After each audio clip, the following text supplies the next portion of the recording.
Hello, everyone, and welcome to this week's episode of the YouTube Creators Hub podcast. My name is Dusty Porter, the host of the show, joined today by two. We have a bonus today. Normally, it's just me and a guest, but we have two ladies with us today from the Clean Freak and Germaphobe YouTube channel. Janet Thaeler is an online marketer and writer in the lifestyle niche. About 6 years ago, she started a cleaning channel on YouTube called, as I just said, Clean Freak and Germaphobe, with her friend Diana Fletcher, who is also with us today. Ladies, how are you today? We're so good. Thanks for having us. Absolutely. I'm super excited to chat with you guys about the channel. Now, I have had all types of creators here on this podcast. I have had Santa Clauses. I have had truck drivers. I have had teachers. I have had nail artists. I have had hairstylists. But I will say this. I've never had professional cleaners on this podcast. So you guys are certainly a first when it comes to what your channel is about.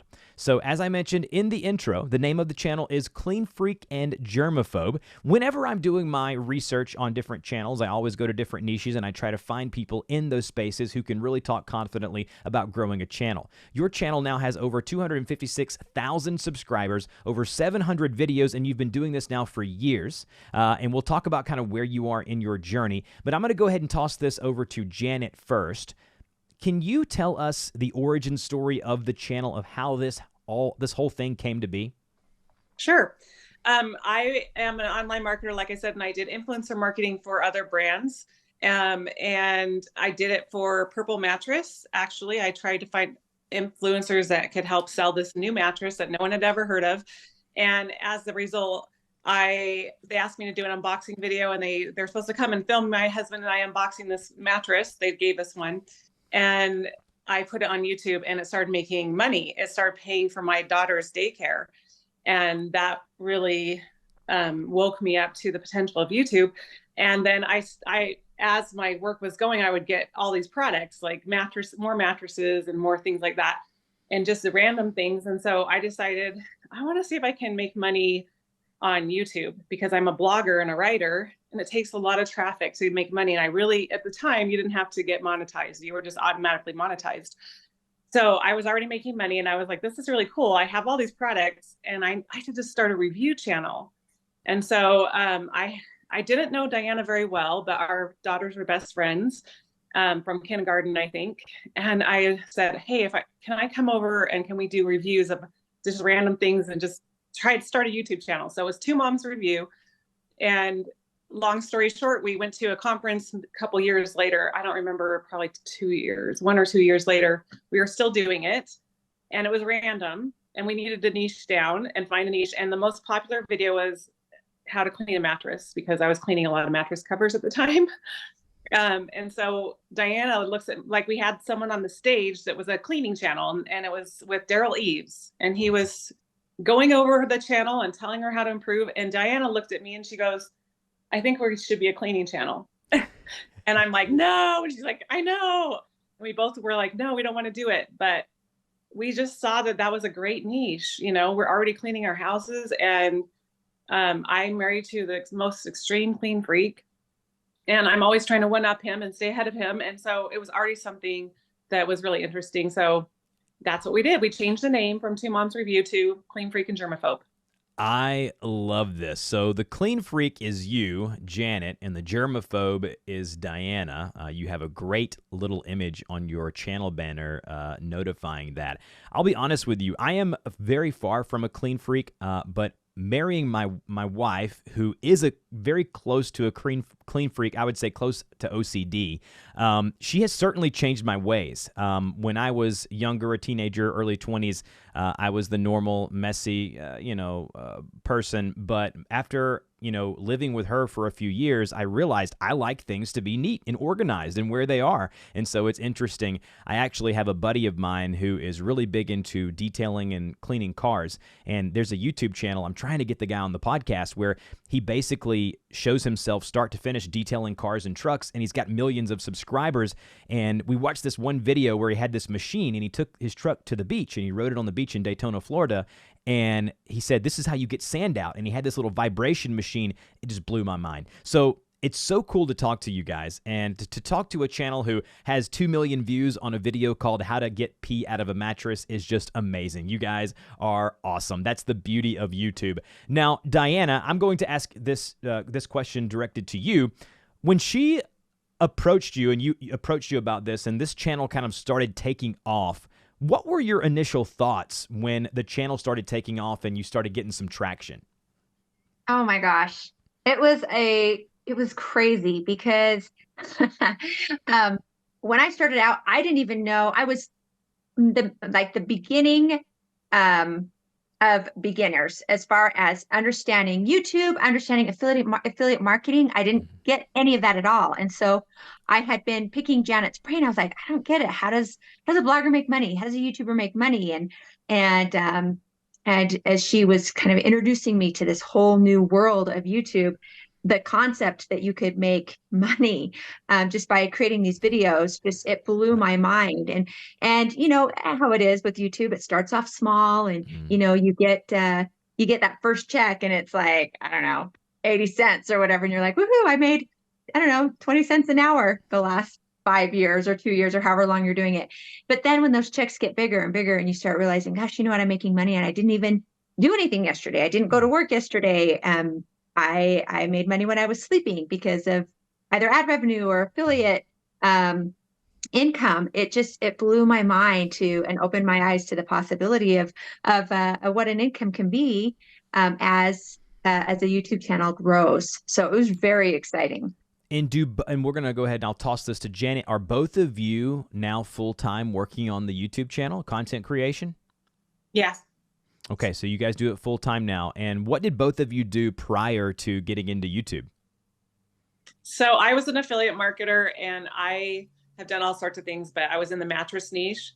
And I was also part of this company that picks up returned mattresses, and I was reviewing those and selling those. And so that's why I was washing a lot of mattress covers, because nobody wants to buy a mattress that has any stain or anything on it. These were in good shape, but some of them had to be washed, and I learned to clean them really well. And I'd also saw another blogger clean a mattress with a certain method with using baking soda. And I was like, no way, it's not going to work. And Diana let me bring it into her house, at least in the front door, and we tried it, and it worked amazing. And you knew then that this was the right partner when she allowed you to bring that into her house. Well, actually, in the beginning, I was just practicing this. I never thought of it as a business at all. I was making really good money selling mattresses online. And so I was just like, this is just a hobby. This is fun. Diana was like, I want to quit my job and do this. And I'm like, yeah, that's fun. That's a great idea. Sure, whatever. And I didn't take it seriously. And she had babies and took time off. But our channel was still making money. And that's why I was like, well, I'll get another year. And then the mattress industry kind of was harder. And so, you know, I had a website. It wasn't YouTube as much, but anyway, so that was like, well, maybe I should put more effort into the channel because it's going up while my other stuff's going down. And if you're an entrepreneur, you kind of know that it has these ups and downs. So I thought, you know what, I want to ride this and see where it goes. I love that. Now, I want to ask both of you, we'll start with Diana and then go to Janet. What are a couple of things or one thing in particular for both of you that you would attribute to the success of the channel? Because you do have a successful channel. You both are working on it full time now, over 250,000 subscribers. So you're doing something right and you're able to make a living doing so. So what would be the thing that you would say looking at your channel now, you know, when we did this or when we made this pivot or this change or this system, whatever it may be, what would you say, Diana? And then we'll go to you, Janet. First off, grit. It's really easy to want to quit for whatever reason. There's lots of reasons why people will want to give up on a YouTube journey or running out your own business journey when things don't go exactly as you want, when you work so hard for something and it didn't work out well. But being committed and sticking through it with the ups and the downs, because there's a lot of both. I think you have to just have that and be willing to just go into it knowing you're not going to quit. Because if you feel like you could quit or you might quit if this or that happened, then you'll quit. So if you have the idea that you're just going to give it your all and you're not going to give up, if things don't go well. That's really important. Also, I think you have to be a student of YouTube all the time. Anybody that says, oh yeah, I know and understand YouTube, I don't need to learn anything else because I know all of it, that's the person that I wouldn't ever want to listen to, because if you're not learning about the changes that YouTube has all the time, then you're left behind. You're not going to be up to date on the like what's happening right now, what's happening today. So you've always got to be a student of YouTube, and just adjust. You plan your videos, you strategize, and then you see what's working, and then you readjust. And if you do that again and again and again, that's where I think a YouTuber is going to see success. Yeah, things change so quickly on the internet, and YouTube specifically, which is what we're talking about today. You know, and that's, I'm not even talking about the algorithm. I mean, that's obviously going to change, but the different features and the things that are coming down the pipeline, what's working and what's not, you know, what you can run ads on and what you can't, popular themes and things. You have to really stay up to date. And the opening of your answer of talking about having grit and determination so you don't quit.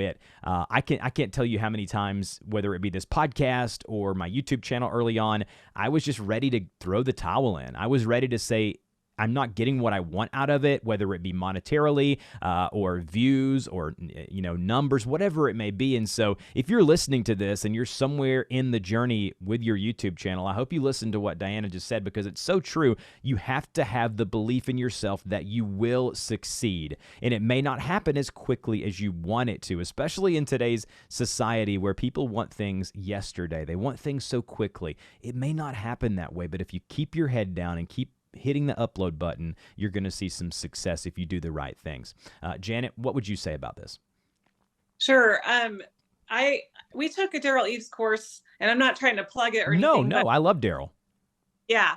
And one thing he taught us that I feel like sometimes we still get away from, but is that you look at what's working right now on YouTube in your niche and in other niches that you can borrow from. And that is what should inspire you, because YouTube is like an open book, right? You can see, you know, you can sort and see what videos have done well recently. And so you can see trends and you can start to identify things that will work. But yesterday I was listening to a podcast, and it had this guy named Dave Stetch.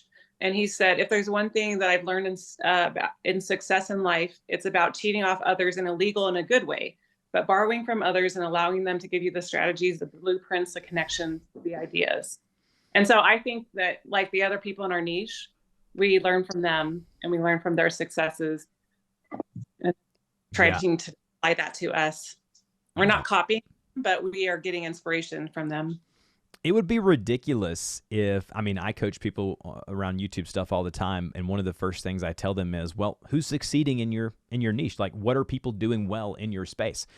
We had a mastermind call for our YouTube community group yesterday, and one of the main themes behind that group was there was a young lady on the call, and she was just talking about, you know, she feels like the videos that she uploads should be doing better, right? Like, you know, I've been there. We've all been there, right? And she knows that there's a need for them. And so we all were just telling her, hey, like, let's look what's working out. You know, what are other people doing? And although there were very few people in that kind of topic, there were some, and we could kind of point her that direction of what they're doing well and what's working. Whether it be putting your face in a shocked expression on your thumbnail or whatever the theming is at the current time right now. There's a bunch of AI stuff that you can utilize to help you with efficiency. You know, just staying up to date and being willing to pivot and make changes and being able to take constructive criticism, that's a big thing. People are not willing to take that criticism. They get hurt.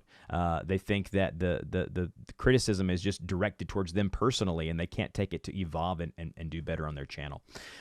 Let's talk about making money. You talked about, you specifically, Janet, were into affiliate marketing.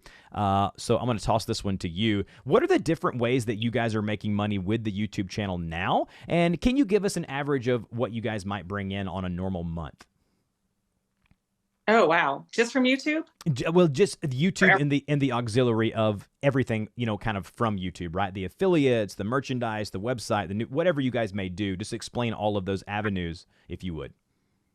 So we have, of course, the YouTube ad revenue. Then we have YouTube just launched their own affiliate program. So I can't remember what it's called, but before, like you have to go to Walmart and apply for their affiliate program. You have to go to Target and apply for their affiliate program, or you get in a network and then you apply. But YouTube recently made it, and this is like a dream of mine, to be honest. They launched their own internal affiliate program, and you're just automatically part of it if you're already monetized. And you can also timestamp it. And even though this is in its infancy in our channel, I love that. It's kind of a pain too. And I noticed that they're giving me suggestions now to make it a little bit easier. But when I talk about, our favorite vacuum mop, then I can choose from Walmart, Home Depot, or any of these retailers, and inside of my video, when they're uploading it, and tag the timestamp when I have that product on the screen. So that's another way. There's creator connections. We are also Amazon influencers, and as part of there's creator connections, which is basically, I hope I said it right, because there's all these different names. Basically, it pays you on top of what Amazon pays you as an affiliate. So Amazon pays you what, maybe 4% at the most. But if you join creator connections and you see, we see Bissell, for example, a brand that we've worked with, and they have a product up there, we can opt in, and for the term of the product, and they have a certain budget, and until that's spent, we get an additional percentage, sometimes 10% more, so more than double on top of what we get regularly for that campaign. And they have certain requirements, but that's new. I think Amazon influencers is a really good one for us. We also have sponsorships. We just had Zero Res, which is a carpet cleaning company, sponsor our last video, and they are nationwide. They have locations all over. So that was really exciting. And we do have dreams of having products, and we know what those might be. And I call myself the revenue stream queen. I love the Kardashians, not because of anything that maybe people don't like about them. I love them because those women are amazing at income streams, and I collect as many as I can. So I'm always on the lookout to add money to the channel, because money is fuel. And I always say my love language is money. I like to get paid. So I love that. I love that. Yeah. Yeah, I think what you're referring to is the YouTube shopping. You can go to the YouTube shopping tab, and you can apply to, if you're a YouTube creator, to be a part of their affiliate program. And then you can add stores and then tag those products. So if you have a store, you can kind of tag those products on your videos. This is different. Oh, this one okay. is an affiliate program. So it will tell you on your left-hand side, you can tag products. Interesting. I know or we don't have a store yet, but it says tag products. So on the right-hand side, when you're loading, and it has where you put cards, there's also a place where you can say tag products. And then when you click that, it will bring up a new screen, and you can type in a product. So let's say I say Bissell carpet cleaner, and I type that in, and then on the left-hand side of this pane, it will say Walmart, and it'll say the price and the percent you get. And you can choose any one of the products that it shows, and find the product, and there'll be different options, and they'll all have different prices and different percentages. And so you don't have to search for anything. You can say right there on YouTube, which, as an affiliate marketer, I love that. That's something that is rather new. I'm looking at it on my other screen here. It is something that's rather new.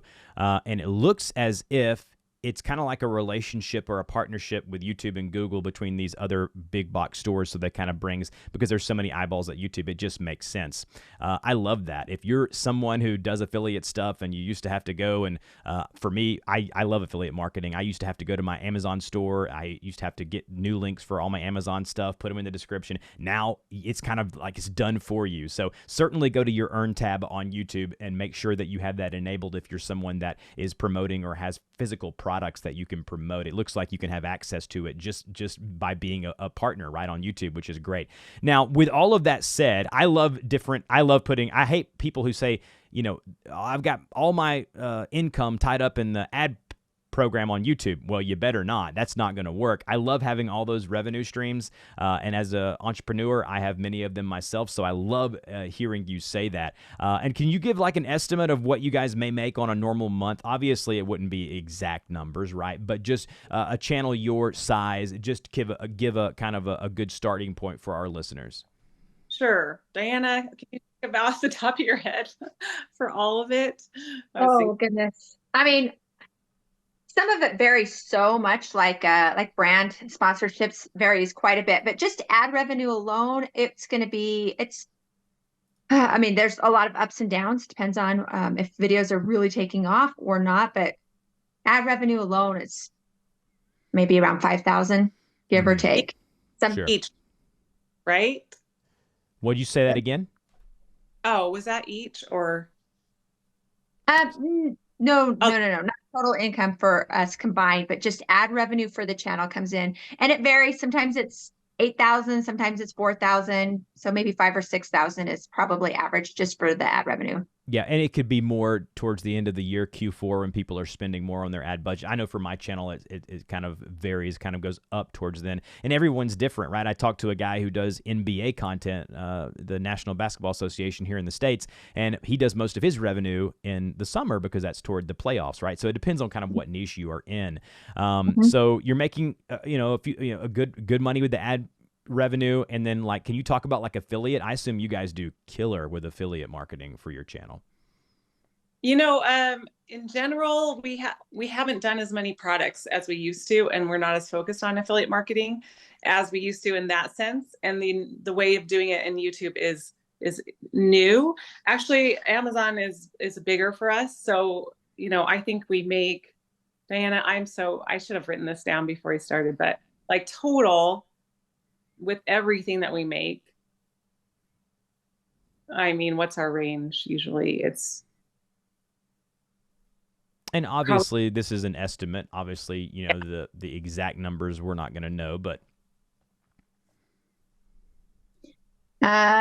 total for oh my goodness. I don't know.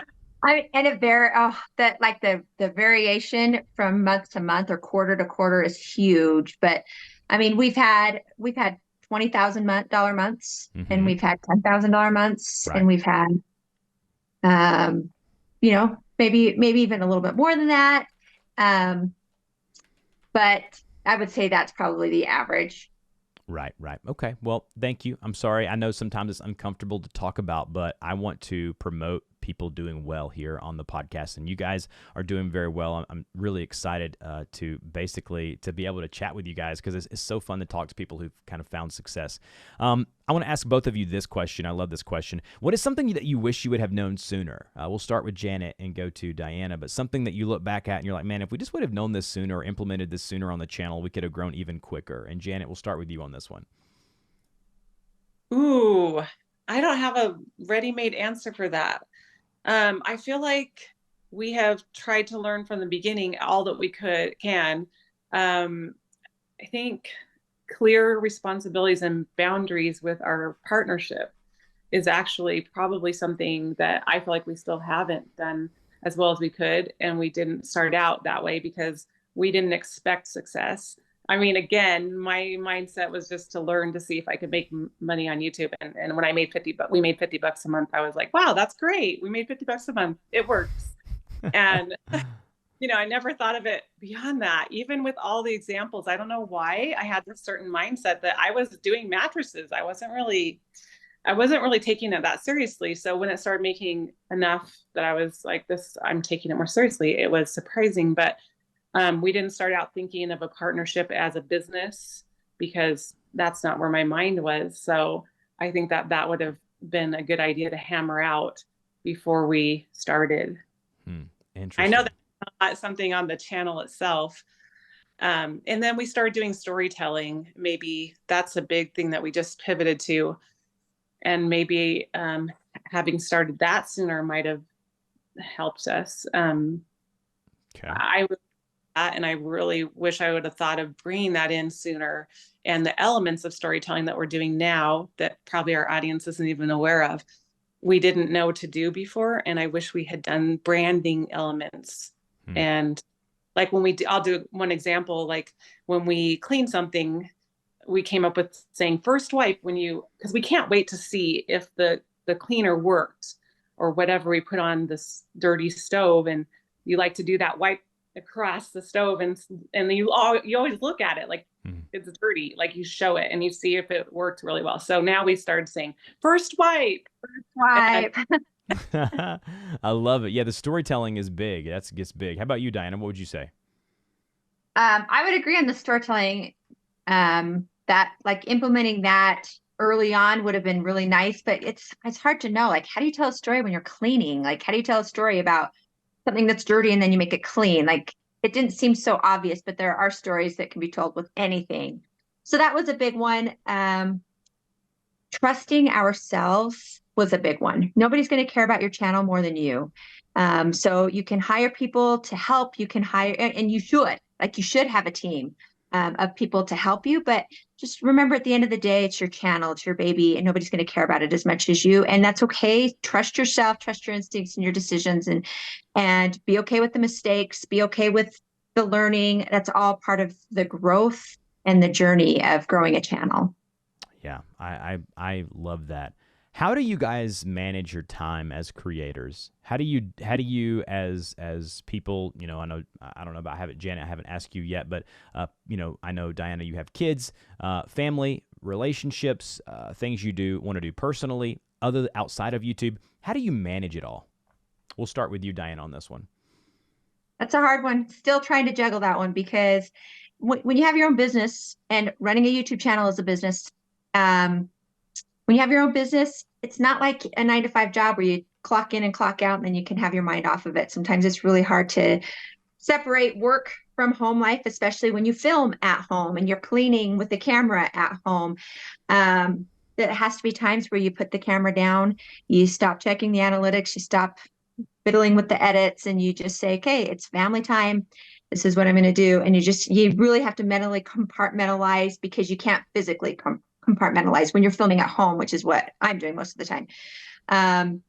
And so just designating time to say, this is family time. This is not cleaning time, because it can really easily just all be joined together to where you're never fully engaged in your family and you're never fully engaged in work if you're trying to do it all at the same time. So for me, compartmentalizing my time, designating it to whatever I'm doing, really helps.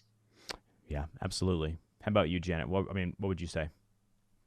I have a different situation because I have one child at home, and she's 12. So she goes to school and it's just me and the cat. So I can work on things, and I love to research and do, seeing what's working, and especially like researching products. I really believe in products, and I love products to help you clean faster and using technology. And I think that's kind of a niche that we kind of do more of maybe than some channels. And I wish we did even more, to be honest. But yeah, I mean, we have our meeting every week, and we have like videos that are due once a week, every other week right now, actually. So I'm out. We kind of launched something new this December that took so much energy that we don't have I kind of messed up everything, and I honestly got exhausted by it. But normally it's every other week. So on the week that I'm not publishing, I'm researching, and then I film the next week, like in the beginning of the week, and then get it edited. And we have gotten ahead before, where we have like 3 or 4 videos ahead, but we got behind because we've been working on this big project that has been way bigger than we expected as far as the time commitment and what it's taken to launch. So yeah, it's when sometimes my dad always says things take longer and cost more than you think. That's just the reality of it. I love both of your answers about this, because it is important that you take time away, because it'll make your content better. Because if you're always in it, you never are outside looking in, or you're getting other people's eyeballs, which is why I love the YouTube community that we've created here around the podcast. So I love that. Thank you guys so much for being honest and answering that. Now I want to ask you guys, what's next? You know, you've already launched something new, which Janet just told us about. But what's next for the channel? Like short term, long term? Janet, you can take this one and then toss it to Diana. But what are you guys looking to do going forward on the channel? Yes, so we have been all these years, so about 5 years, I'm counting when we were doing reviews. It's just been it's been how, when we've done cleaning, it's been how to clean. So we have showed how to clean, and we learn new techniques, and we're trying things and testing products, and it's really about that. But what I learned is that you can clean and still have a messy house. You can still have a lot of clutter. And over time, I started losing interest in showing how to clean things, because that you can do it so many ways, but it started losing its appeal to me as much. So instead of that, I'm really interested in the psychology of cleaning and why we don't have a clean house. And it mirrors what we feel inside sometimes. And I'm ADHD and I've got a million things going, and my house shows that it's too cluttered for my taste now. But I also am learning how to keep it clutter free. My husband seems to do that naturally somehow. And I'm always figure out how. If we didn't live here, it would be like a magazine, and I am not kidding. And that doesn't need to be my goal, but my goal is, what happens when people just let go and their houses are unmanageable and off the charts bad? But also, what about the day-to-day person, the average woman or man? Why is our house a mess? You know, why do we have messes? Why are things so cluttered? Why is it so hard to keep up? And so we're looking at people who have an extreme mess and extreme dirt. You know, it's very dirty. And in the process of cleaning that, we are talking about how it got that way and about their life. And so I think we just launched our first video about this, Loved or Dead. We started it in April last year, and now it just got launched the beginning of January, so a few weeks ago. So this is very new. And we have 2 other episodes filmed, and one of them's almost done. So next month we'll have another one. But that is where we were moving, and that's a really interesting move. But it's storytelling. We have people on. It's not hoarders, because we don't want to have hazmat suits. We don't have that kind of budget or time. But it is someone who has more extreme problems with this, and I am also practicing things that help me do that in my own life, starting with very small tasks that you do every day that build up your own trust in your own word and integrity by doing things and doing them consistently and paying attention and doing a little bit each day. But then it has to come to, for me, not bringing so much in the first place, paring down with the phone. And that's where it always goes. I joke that, like, in the end, if you do this well, you're going to live in an empty house. It's going to be easy. But that's not realistic, nor do I want that. But we're going toward minimalism, and I'm never going to be a total minimalist. I don't think that's me at all. I like lots of variety in things, but I have too many things, and I spend too much bringing too much into my home that I cannot manage, and it overwhelms me. So that's what personally I'm working on, but also on the channel, like to help people overcome ADHD, depression, whatever those things that they are blocking them, and to keep a clean house. That is the end goal. Yeah, I love that. It's leaning into the storytelling, and I think it would be really neat to see a YouTube show, kind of what you're talking about, going into someone's house that, you know, has struggles with this, and you guys kind of fixing it and showing them how to do it step by step. That's really neat. And then Diana, do you have anything to add here to this one in regards to what you would like to see for the channel going forward? Well, we are planning on having our own products, our own cleaning products, and that's on the horizon. But just like Janet said, Loved or Dead, and this series that we've created has really been the bread and butter of our effort over the past, I would say, 8 months, because we believe in it so much, and loving something in your home and keeping it versus finding all the things that are unloved that we're not using, clutter, excess, things like that, and we call that dead, and getting rid of that. It's such a cleansing thing to do, like physically in your physical space, and then also emotionally, like Janet talked about. That's where I think the majority of our efforts are going to be over the next, I'd say, at least 12 months. We'll probably still start the the products that we want to create and use in the show, but Loved or Dead is definitely where our focus is right now. I love that. That's awesome. And then lastly, as we close out, I want to toss it to both of you to have an opportunity to, if you know, there's people listening to this now that are in all different phases of the YouTube journey. What would you say to them? What would be your advice that you wish you had someone sit down and tell you? It doesn't have to be long-winded, just something that might can help them, kind of a quick tip or strategy along the way. And Diana, we'll start with you and then go to and end with Janet. You got to pick something that you're passionate about. Pick whatever your YouTube is going to be.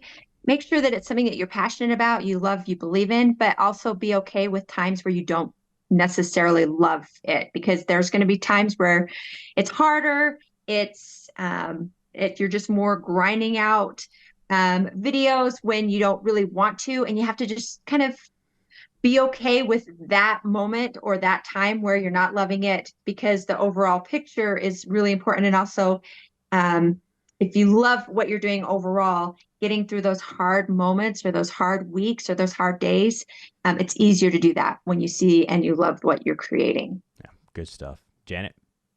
Okay, my first thing is just do what makes you happy, because we are taking a big risk. We put a lot of investment of time and money into this new series. So far, it's not paying off. In other words, it's so new. We don't know the future, but try to do things that make you happy, because this one is definitely something that's unique, something that was a risk actually. But I don't want to be stuck doing something for another 6 years or however long this journey takes that I don't like doing anymore. And after 4 or 5 years, like, I didn't like doing the other things as much as I used to. So that's it. And then the other thing is, I think it's important to find someone who makes really good money doing it, if that's your goal. So whatever your goal is, if they're a good storyteller, knowing at least one person who is doing it in real life is very inspiring, and it helps you know that it's possible. And to just, I don't know, even when as an affiliate marketer, I met this woman that was making $20,000 a month, that we met at a meetup group, and she lives I used to live like a few minutes away from her. She was moved right into my neighborhood. But when I saw what she was making, I was like so inspired. You're making $20,000 a month as an affiliate. That's the same thing with YouTube. I mean, just knowing one person who is doing it and it's real to them, it just changes your mindset to be bigger. And I think that's, as I've networked with people and met people at conferences and meetups, it's just seeing the community and what people are doing. I'm always inspired by success. Yeah, I could not agree more with that. Yesterday we had our mastermind call, I've already mentioned, for our community group that we have here around the podcast, and it's my favorite time of the month because I get to see the insides of another YouTube channel. It's like anything. You get that kind of that burst of dopamine and motivation of, oh, it can be done. They're doing it. They're succeeding on YouTube. I can too. And you talk about the things that are successful for them and how they got there and the systems they put in place, and you get into the depths of what's making their YouTube channel click, and it's fun. And like you said, knowing someone in that going through that like you are is very important. It keeps you motivated, keeps you kind of have that drive to keep going on. Janet, Diana, this has been amazing. You guys have been such great guests. I will put the links for their YouTube channel down below so you guys can go check that out. Good luck with the new series, by the way, guys, and I really appreciate both of you for agreeing to come on the podcast today. Thank you. Thank you so much for having us. We really enjoyed being here.